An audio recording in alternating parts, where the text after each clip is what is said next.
berhenti. Sang Buddha menoleh ke belakang dan dia mengatakan, saya sudah lama berhenti, kamu yang terus berlari.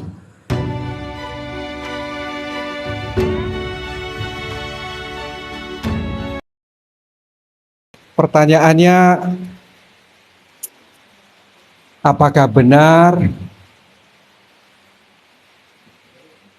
kemarahan itu akan menyelesaikan banyak hal? Kalau itu bisa menyelesaikan banyak hal, maka dalam hidup spiritual saya akan belajar untuk marah-marah terus. Tetapi dari pengalaman, semakin banyak marah, saya semakin banyak menderita, dan orang-orang di sekitar saya juga semakin banyak menderita, dan masalah-masalah yang mestinya diselesaikan tidak selesai secara tuntas. Jadi, kemarahan itu kalau diukur dalam kalibrasi 1 sampai 1000, 1 sampai 1000. Oke? Kemarahan itu ada di angka 175. Oke? Dari 1 sampai 1000. Jadi tinggi atau rendah? Love itu 500. Kasih itu 500. Bliss atau kedamaian itu 600. Oke. Pemahaman, punya perspektif yang luas, yang dalam itu 400-an. Kemarahan itu 175. Jadi tinggi atau rendah? Rendah banget. Jadi kalau kita merasa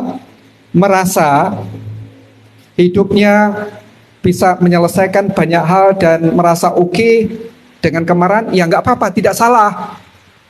Hanya hidup Anda lebih menderita, itu aja. Dan orang-orang di sekitar Anda juga menderita.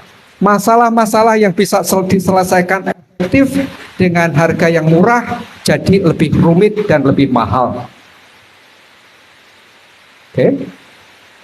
Jadi kalau tadi bertanya apakah betul tidak ada benar, tidak ada salah. Itu pilihan.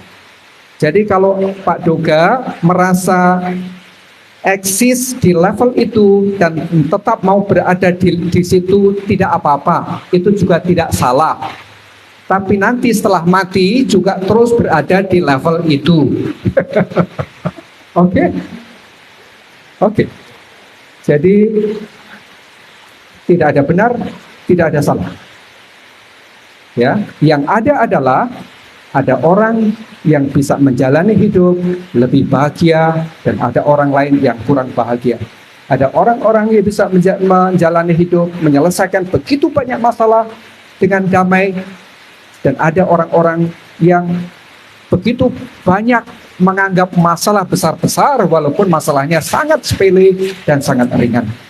Ya, saya kira begitu.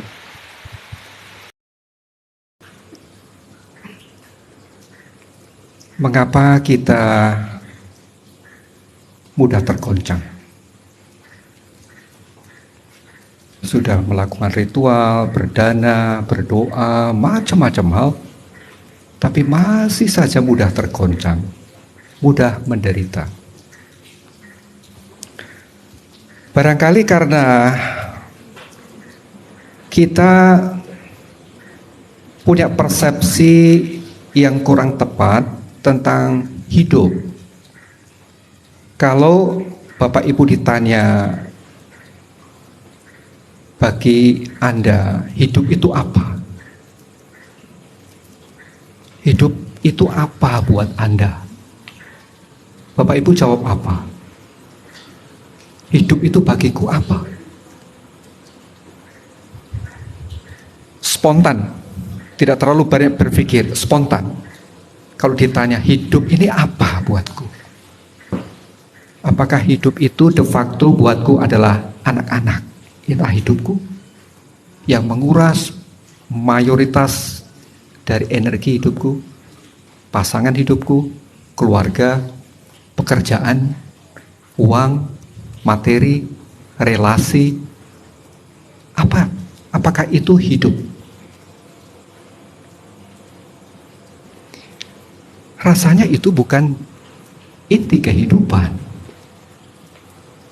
Hidup adalah siapa Anda yang sesungguhnya. You are the Buddha already. Anda adalah Buddha. Itulah hidup. Setiap makhluk pada hakikatnya adalah Buddha, bukan? Itulah hidup. Dan ketika kita merealisasikan ini, kita menemukan this is the best piece of life. Ini adalah inti kehidupan yang paling berharga. This is the best piece of life. Kalau kita sudah bisa menemukan itu, maka segala hal akan menjadi best pieces of life. Tapi kalau yang ini belum ditemukan, kita tidak akan menemukan ini. Dan kita akan hidup, atau kita belum akan hidup secara penuh. Mungkin separuh hidup, separuh mati. Hidup-hidupan gitu, gak betul-betul hidup. Karena kita nggak betul-betul hidup, maka kita mencari kenikmatan dalam berbagai banyak bentuk. Lewat persetujuan, kalau kita nggak disetujui kita marah-marah. Lewat keinginan-keinginan harus tercapai seketika, kalau tidak kita marah-marah. Punya macam-macam hal, impian dan seterusnya yang membuat kita cemas, gelisah. Jadi ini yang membuat kita terus-menerus gelisah. Oke. Adalah fakta bahwa apapun yang terjadi dalam hidup kita adalah karma kita. Kalau Bapak Ibu lagi naik daun, ekonomi lagi bagus, itu karma Anda. Dalam hidup relasi bagus, itu karma. Kalau relasinya kok terus-menerus rusak, misalnya, atau pekerjaan tidak pernah sukses, itu juga karma. Ketika setiap kali dipertemukan dengan orang-orang yang setiap kali membuat jengkel, itu juga adalah karma kita. Karma bukan kalau saya berbuat baik dapat hadiah, berbuat buruk dapat hukuman. Karma adalah tentang blueprint yang kita ciptakan. Kita sendiri yang menciptakan, itulah karma. Jadi Bapak Ibu, kita lihat faktanya. Lihat faktanya. Jangan terlalu banyak membuat interpretasi. Karena interpretasi sebenarnya adalah akar dari penderitaan. Bapak Ibu, semua emosi, kecemasan, kegelisahan, macam-macam hal itu adalah emosi yang netral. Muncul dan lenyap, muncul dalam lenyap. Dalam vipassana kita belajar itu semua. Tidak ada yang tetap. Itu adalah netral pada dasarnya. Oleh karena itu, kita bisa belajar untuk menerima, merasakan, tanpa bereaksi suka dan tidak suka. Kalau kita bisa melakukan itu, selesai dengan sendiri. Jadi ini terus-menerus diulang-ulang, bukan? Oke, jadi pertama, apapun yang terjadi dengan kehidupan kita, sebenarnya kita sendiri yang menciptakan. Contoh konkret, Pak Duga tadi cerita tentang kemarahan.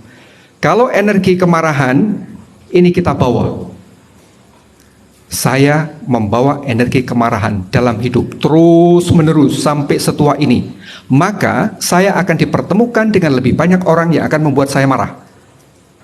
Saya akan dipertemukan dengan situasi-situasi yang membuat saya akan lebih banyak marah. Jadi yang membuat saya marah bukan orang lain, bukan situasi di luar, tetapi kemarahan itu muncul dari bidang energi yang saya bawa sejak sebelum orang tua saya dilahirkan. Jadi sebenarnya peristiwa-peristiwa hidup yang menimpa hidup kita sebenarnya tidak menimpa dari luar, tetapi itu muncul dari dalam. Itulah karma kita, muncul dari dalam. Muncul dari dalam. Dan ketika kita muncul, kita menyalahkan semua itu. Saya menderita karena orang itu, saya menderita karena situasi di luar. Padahal penderitaan muncul karena karma kita sendiri. Ini adalah fakta. Bapak Ibu jangan setuju dengan apa yang disampaikan di sini, tapi buktikan sendiri. Jadi jangan cepat-cepat setuju, buktikan sendiri. Kedua, karena itu adalah manifestasi dari karma saya sendiri, atau dalam istilah umum, saya sendiri yang menciptakan penderitaan itu, maka saya perlu bertanggung jawab terhadap apa saja yang terjadi dalam hidup, termasuk perasaan-perasaan saya. Jadi, kalau Bapak Ibu saudara-saudari pada umumnya sering merasa gelisah, lihat bahwa kegelisahan itu muncul dari dalam, bukan dari luar. Dan kedua, sekarang silahkan bertanggung jawab terhadap perasaan Anda.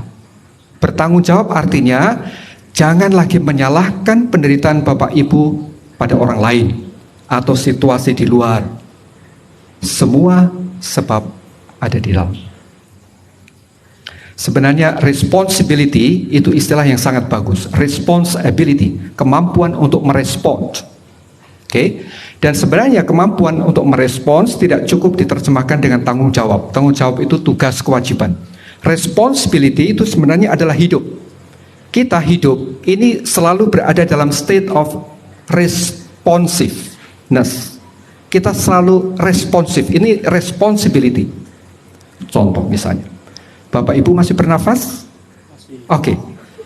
Bapak Ibu masih bernafas, itu karena ada respons terus-menerus dari tubuh ini terhadap alam semesta. Pohon-pohon di sekitar kita ini bernafas untuk kita. Kita mengeluarkan, pohon-pohon bernafas dari kita. Pohon-pohon mengeluarkan oksigen, kita mengambil itu. Inhale, exhale. Jadi sebenarnya tubuh kita selalu responsif. Batin kita sebenarnya responsif. Tetapi karena cara kita belajar salah, maka kita reaktif. Reaktif adalah reaksi yang muncul dari batin yang terkondisi. Ini yang membuat kita menderita. Salah satu keterkondisian adalah kita selalu menyalahkan orang lain, situasi di luar atas kemalangan saya. Ini adalah reaksi. Kalau responsif, begitu muncul sengat penderitaan, maka berhenti. Kita sadar, oh pikiran ini sudah mulai mau menyalahkan, tapi sadar, berhenti. Pikiran itu berhenti. Dan lalu kita bisa kembali pada diri sendiri. Kita perlu responsif, merespons dari batin yang hening, yang tenang terhadap apa saja yang kita rasakan. Dengan cara demikian, maka kita setiap kali bisa memutus rantai karma. Kalau kita bisa hidup sadar terus-menerus, sadar terus-menerus, maka kita setiap kali memutus rantai ini, memutus, putus. Baik, saya kira demikian. Baik, ketika teringat pada mama, lalu sengat, perasaan emosi itu masih ada. Bagaimana caranya melepaskan sengat emosi ini? Itu pertanyaannya? Oke.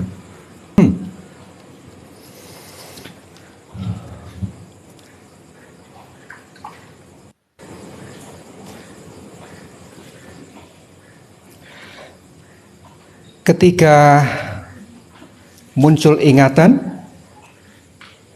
dan sengat emosi itu masih terasa, maka kita belum selesai. Ibu belum selesai. Jelas, ya? Kalau teringat dan sengat emosi itu sudah tidak ada lagi, artinya sudah selesai. Oke? Jadi ketika sengat emosi itu muncul, coba sekarang silakan bertanya pada diri sendiri, apakah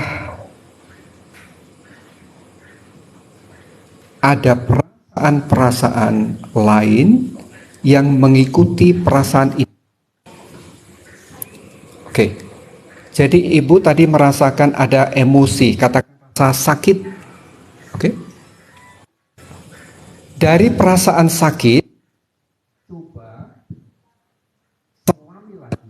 Ambil waktu untuk duduk tenang dan coba rasakan lagi, selami lagi, ada perasaan-perasaan yang mengikuti perasaan sakit ini.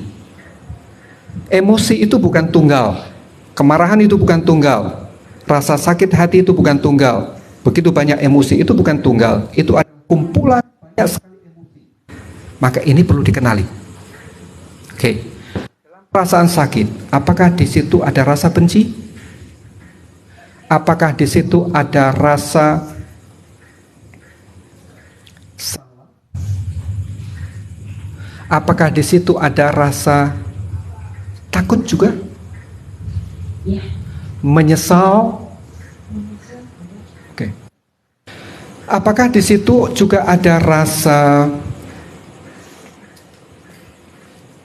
jengkel juga dengan diri sendiri? Kenapa itu terus-menerus berulang-ulang, nggak pernah selesai-selesai? Oke.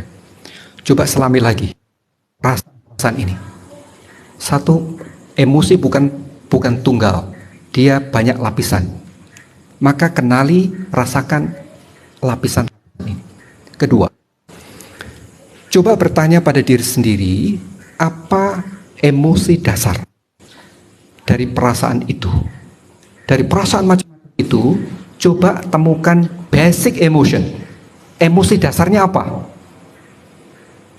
Contoh, ada seorang bapak yang dia baik sekali, relasi dengan istrinya harmonis, istrinya sangat cerewet. Tidak semua perempuan cerewet itu ya, maksud saya.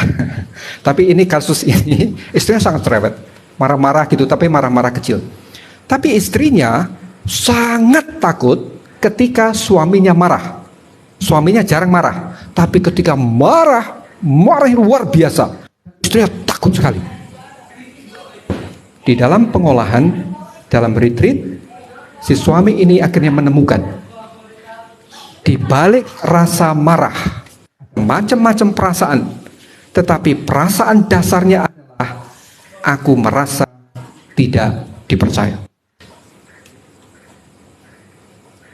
Ini emosi dasar yang membuat macam-macam itu muncul di atasnya. Bukan istrinya tidak percaya dia, tetapi dia merasa tidak dipercaya. Oke, ini salah satu contoh. Oke, kasus ibu, saya tidak tahu basic emotionnya apa. Coba cari. Apakah di situ ada perasaan tidak diperhatikan oleh mama? Tidak dihargai oleh mama?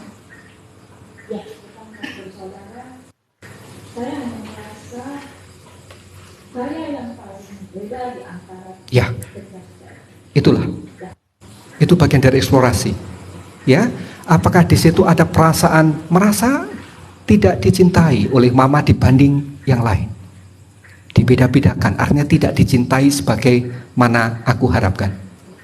Mungkin mama tidak bermaksud tidak mencintai, mungkin mencintai, tapi tidak mencintai menurut apa yang saya harapkan. Oke?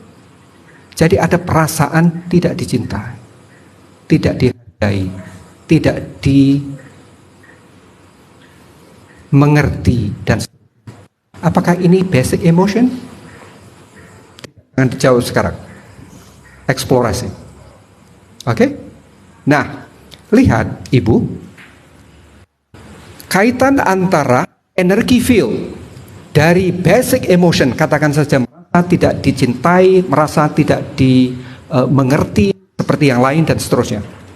Ini adalah seperti energi yang terus-menerus Anda bawa dalam hidup dan menentukan relasi-relasi Anda dengan orang lain. Dan seringkali Anda dipertemukan dengan orang-orang yang seperti mama memperlakukan Anda. Betul tidak?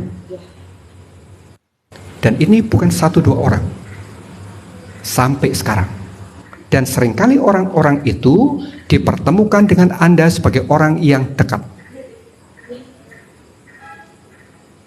Itulah yang saya maksudkan tadi. Inilah hukum karma, hukum energi. Energi menarik energi.